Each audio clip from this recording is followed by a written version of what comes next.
let's talk about those situations where somebody's in front of us, okay? Let me ask you a question. Yeah. When was the last time you went out to eat? 3 days ago. Where'd you go? What'd you have? We went to a pho place. Asian restaurant. I just had pho 3 days ago too. Did you get the Thai iced tea? No. Okay. I did get boba. Oh, same type of thing. Same type of thing. My daughter got the boba.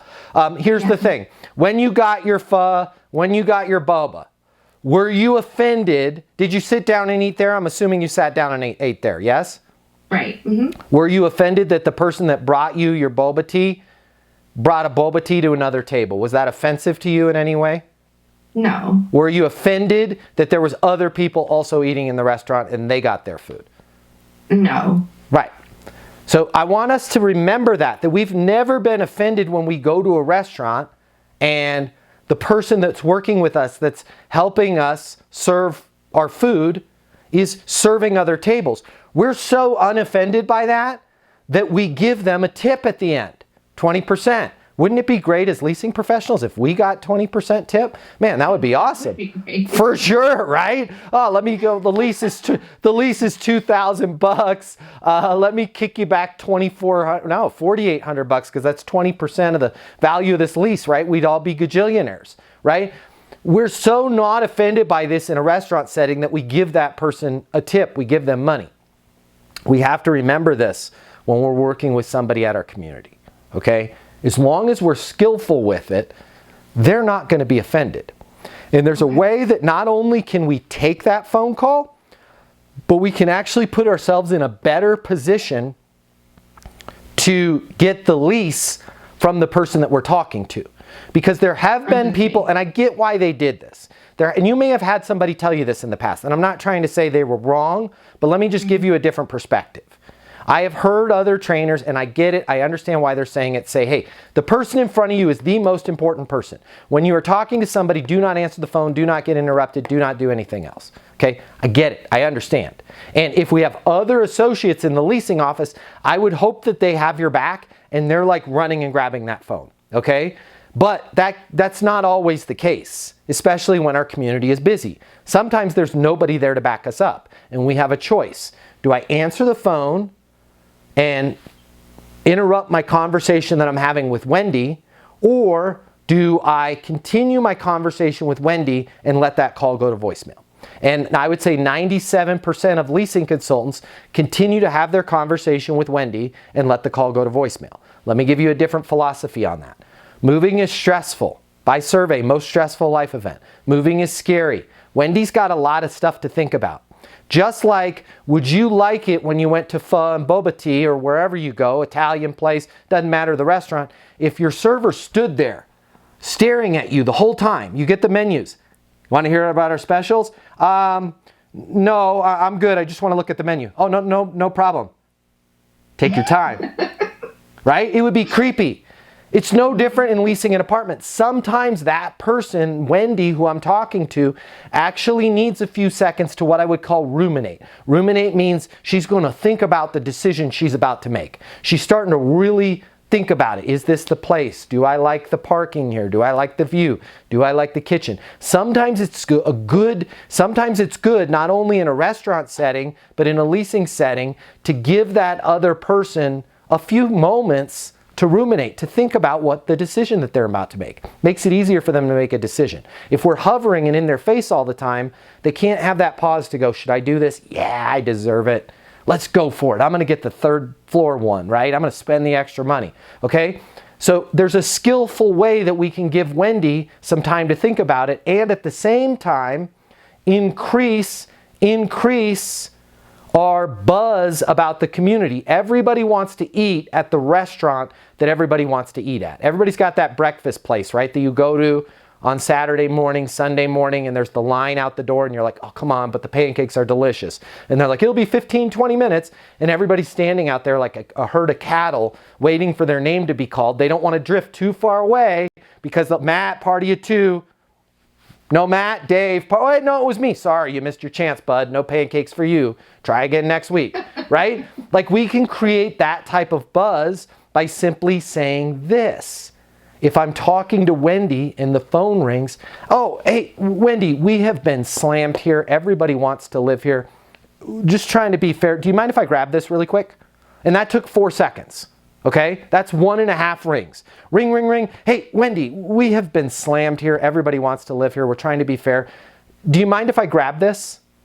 I'm going to just say 100% of the time. Maybe 1 in 10,000, Wendy's going to go, no, I want you to keep talking to me. At that point, you go, no problem. Makes perfect sense, right? Does it make sense to go sign the lease? Keep talking to them. But I'm telling you, near 100% of the time, they all say the exact same thing. Oh yeah, sure, no problem, right? Now what you're gonna do, and we've been through the phone training, I want you to do a different variant, okay? I don't want you to go through your whole script because I'm talking to Wendy. All right, and I'm just gonna answer the phone the same way I taught you to answer the phone. It's a great day at Meadows. What can I get you information on, right? I'm calling about your 2 bedrooms. 2 bedroom, fantastic. And I'm just writing down 2 bedroom because I got a sword and shield. I'm working with a future resident right now.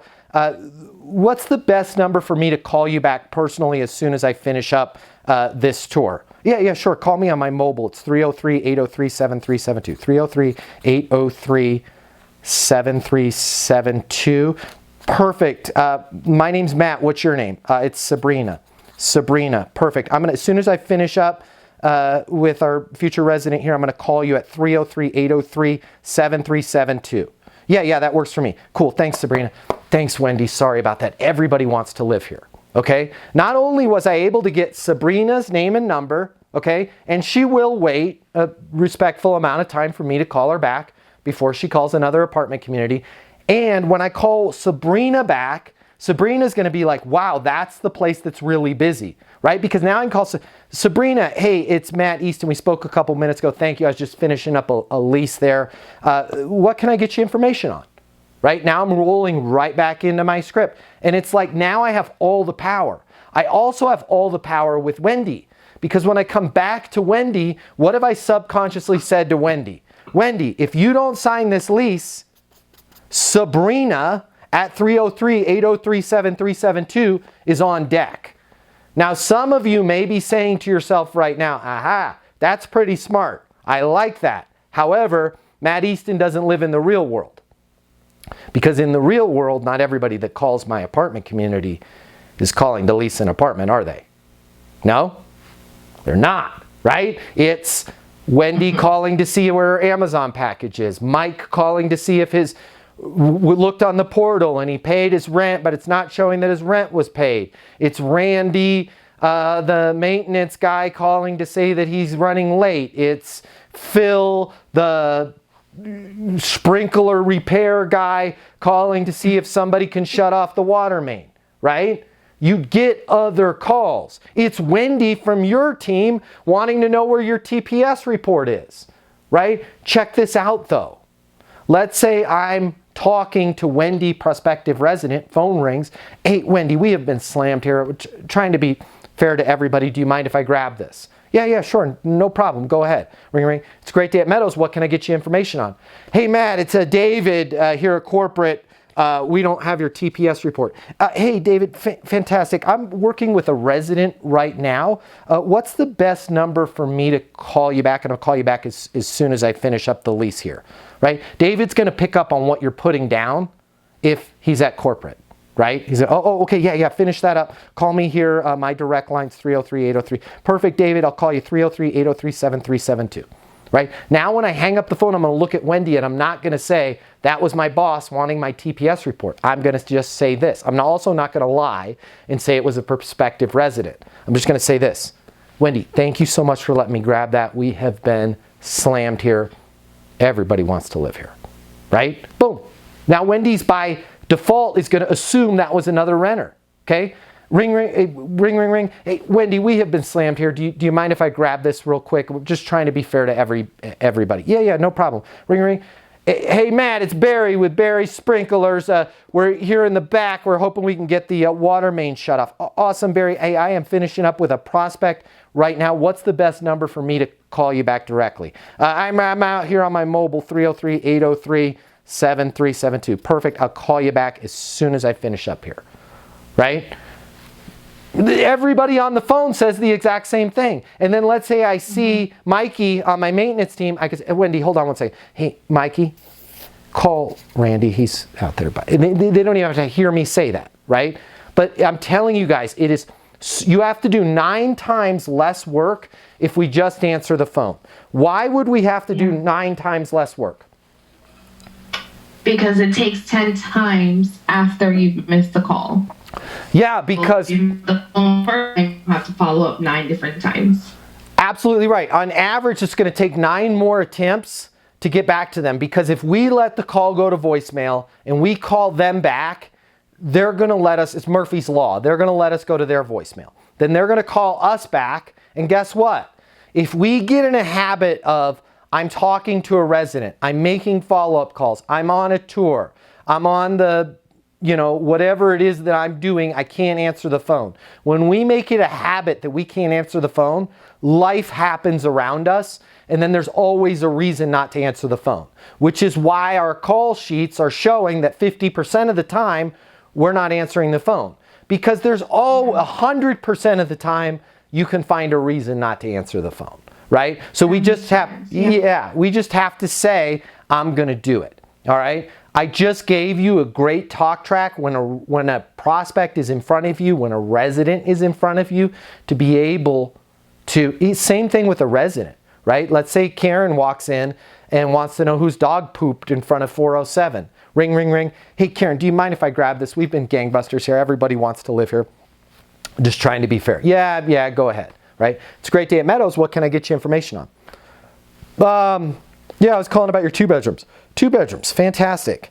My name's Matt. What's your name? It's Steve. Steve, I'm working with a resident right now. As soon as I finish up with them, can I call you? What's the best number for me to call you back directly? Let me give you my mobile, 303-803-7372. Perfect. I'll be done here in about 4 minutes. I'll call you right back, Steve. Fair enough? Notice how you can say anything to anybody if you put fair enough at the end of it, and they're like, okay, cool. That's fair enough. Right? So now also, what did the message that I just sent to that resident, right? Hey, I want to help you, but also this is the place to live. So at renewal time, they're going to be a lot less likely to be like, hey, turn into Janet Jackson from 1992. What have you done for me lately? And be like, hey, I need some, right? Because you're showing them every time they call the leasing office that this place is busy. People are always wanting, so their 2-bedroom ain't going to hang out on the market if they move. Right? And I'm not saying be a jerk, but that's the message we want to send, is that our place is happening, our place is buzzing, we are in a hurry to help, we're running around with pads of paper, we're meeting people with a great attitude. Somebody walks in, welcome, welcome, what can I get you information on? Right? We're down to business. On our voicemails, we're down to business. Hey, I'm calling to say, hey, Mike, Matt Easton here at Meadows Apartments, calling to see if it makes sense to lock that 2 bedrooms down. Give me a call here at the leasing office, 303-803-7372. When Mike reads that on Mike's visual voicemail, it's very easy for Mike to go, oh yeah, I want to do that, and click. Does that make sense, y'all? The way people rent apartments has changed. Today's renter has access to more information. Today's renter has more choices. The apartment industry needs you. Studies have shown that moving is the most stressful life event. The old sales training, well, it just doesn't work today. I'd like to teach you how to take the stress out of leasing apartments in a way that's meaningful to you and your renters and get you 7 times more leases. I'll show you how the perfect leasing process works. I'm going to walk you through everything from answering the phone to closing the lease. I'm going to show you how to determine your prospects' wants and their needs so that you can build value in your apartments. You will learn how to handle any objection or complaint. I'm going to show you how to connect with your renter so it's easy for them to rent with you. I've taught the best property management companies and thousands of people just like you how to lease apartments. Property management is complicated. I'll simplify it for you. There's more competition than ever before. I'm going to show you how to be number 1. All of a sudden, your career it's gonna make perfect sense, even if you've never worked in sales or property management before. And for the advanced property manager, I'm gonna show you how to take things to the next level. Leasing University is a new, simple, step-by-step process that's effective. We're gonna help you become a rock star in property management. I'm Matt Easton, and this is Leasing University.